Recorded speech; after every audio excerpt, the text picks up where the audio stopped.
She stood outside my cabin in the freezing wind, phone pressed to her ear, shouting, "Yes, officer? There's a strange man trespassing here." Inside, I sat by the fire sipping coffee, completely unaware that I was apparently trespassing out on my own property. When flashing red and blue lights appeared through the trees, I set my mug down and walked outside calmly. The officers stepped out of their cruiser, looking puzzled. "Sir, we got a call about a break-in," one said. Karen pointed straight at me like she'd just caught a criminal. "That's him. He broke into this cabin yesterday. I saw him through the window." I raised an eyebrow. "Ma'am, I've owned this cabin for 15 years, she scoffed. "Liar, the HOA doesn't allow new tenants without approval. This property is under community management." I let out a quiet laugh. The officers exchanged uncertain looks. I reached slowly into my jacket pocket and pulled out my wallet. "You sure you want to keep going with this?"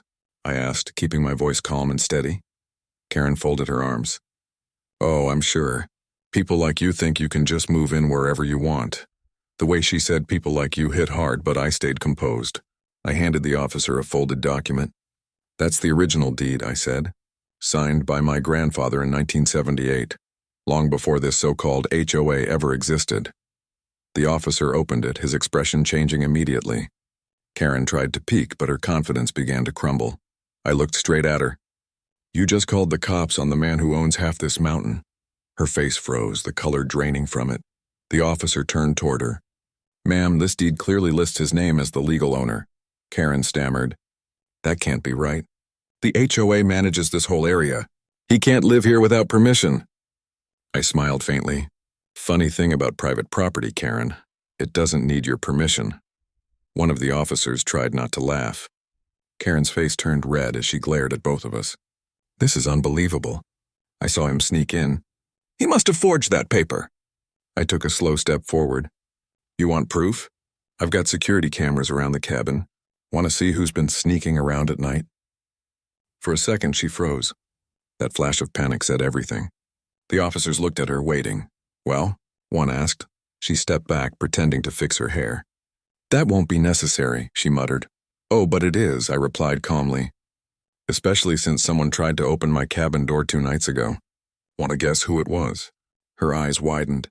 The officers exchanged glances again. "Sir," one said, "if you have that footage, we'd like to see it." "Of course," I replied, leading them toward the cabin. "You'll want to see what kind of neighborhood watch she's been running here." Karen stayed outside, shaking with anger. But behind that anger, I saw fear. Inside, I played the footage on the big screen. The officers leaned in while Karen hovered at the doorway, pretending not to watch. The video showed a familiar figure, Karen, creeping up my porch steps at midnight, flashlight in hand, trying the door handle. The only sound in the room was the soft crackle of the fire. One of the officers turned to her. "Ma'am, is that you?" Karen's face went pale. That's not me. Maybe a glitch or something," I chuckled softly. "A glitch wearing your pink jacket and HOA badge?" Her jaw tightened.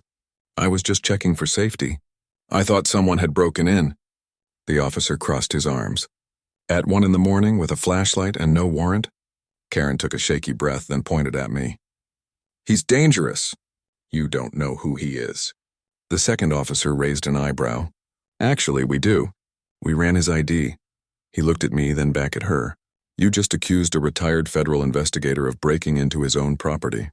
Karen's eyes widened. "What?" I stepped closer, voice calm but cutting. "I built this cabin after I retired. It's my peace, my home. And you tried to take that away with your lies." Her fake smile returned, weak and nervous. "This is all just a misunderstanding," she said quickly. But she didn't know. The real twist was still coming. The officers asked her to step outside.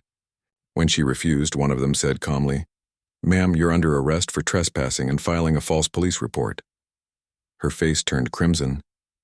"You can't do this. I am the HOA." I met her eyes. "No, Karen, you're just a bully with a clipboard." As they led her to the car, she kept shouting that she'd have me removed. I stood on my porch watching the flashing lights fade down the mountain road.